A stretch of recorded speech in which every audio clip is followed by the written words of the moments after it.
All right, to continue your mission, we're going to need to figure out how to multiply matrices. I know I don't have much time here today. You're going to hear some noise in the background. Ignore it. Please focus on the mission. There's a whole lot of information that's going to be thrown at you. Without the calculators, we need to be able to multiply matrices. Look, the product of two matrices, A and B, is defined provided that the number of columns in the first matrix is equal to the number of rows in the second. That's all I have for you now. When I can get to my office and get to the smartboard, I'll give you more information, more in depth. Keep that in mind. That's the only way that a matrix can be defined. I gotta go. Hey, well, I made it back to my office, so we're going to be able to get on with things. Remember, we're talking about multiplying matrices. That's basically it for this lesson, this part of the mission. We're going to move on. As we build these skills, you'll get to be code makers and code breakers. Right now, multiplying matrices. So let's crank it over to the whiteboard.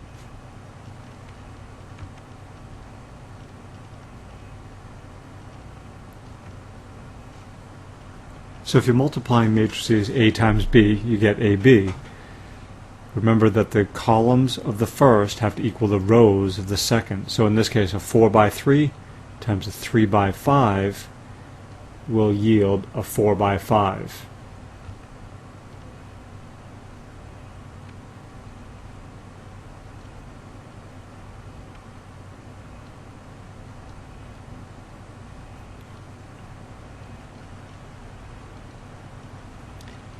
So to generalize it, if you had an M times N matrix and you're multiplying that by an N times P matrix, you're going to get an M times P as your matrix. So the two inside things, the columns and rows, have to match up, and you end up with an M by P matrix. So the general form.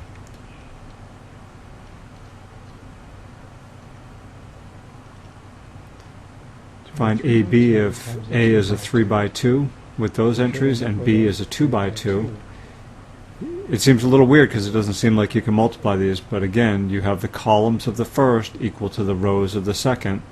So you have a 3 by 2 times a 2 by 2, so you're going to end up with a 3 by 2 for the result.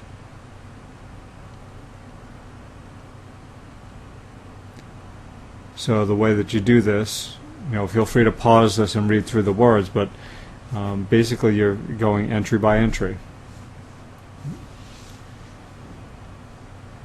So you're multiplying to get the 1, 1 location. It's the first row times the first column, and the entries that match up, you multiply them and then add them together.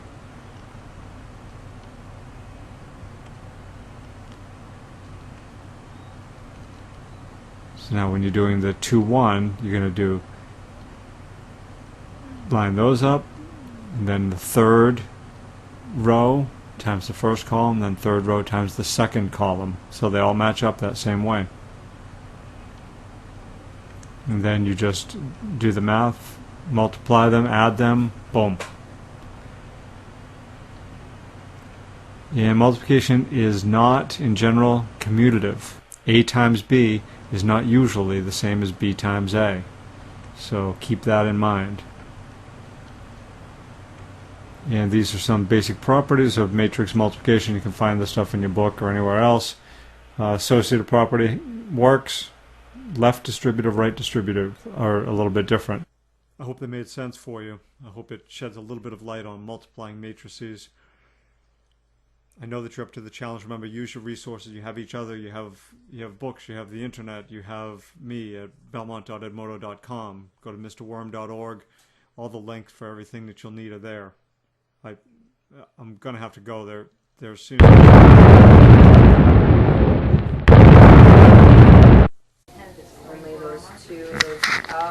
right. I have a feeling that I'm being followed. So don't mind me. We don't have much time. Remember, we're multiplying matrices. Look, I'm here to destroy some evidence. It looks as though I've been followed. Take a look.